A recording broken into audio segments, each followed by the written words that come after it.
So I was 33, broke, humiliated, just lost everything, and I had my notebook right in front of me. Honestly, I just started writing, not to plan, but more so in survival. I just knew I had to look back on life and see what went wrong. So I started writing every failure I've ever had, every shortcut that I took, every time I quit something, down to me being 12 years old and crying in a room filled with karate kids just because I couldn't remember a test for a new belt. And honestly, after hours of doing this and looking back at my life, I realized I was never really trying to fucking win. What I was doing was I was always trying to avoid proving everyone around me right. But even as a kid, I've always been a shithead.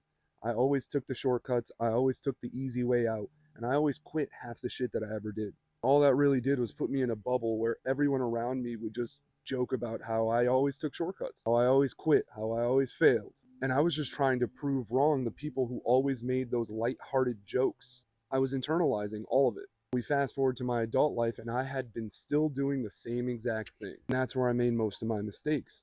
I thought that belief had to come first. But belief doesn't come from motivation. It comes from evidence. It comes from doing the things you say you're going to do. It comes from becoming the person you say you are and proving that to yourself day in and day out. So I restarted life and I started small, tiny.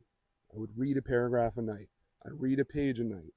I would meditate for 5 minutes. I would visualize for 30 seconds. I would make damn sure that I kept the silly promises that I would usually just break and everybody would forget about. And it wasn't perfect, but it was consistent. And every single time that I followed through and did what I said I would do, I started chipping away at the person I used to be. If you're feeling stuck right now, don't chase belief.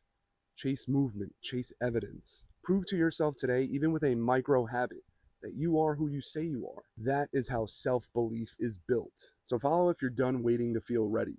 It's time.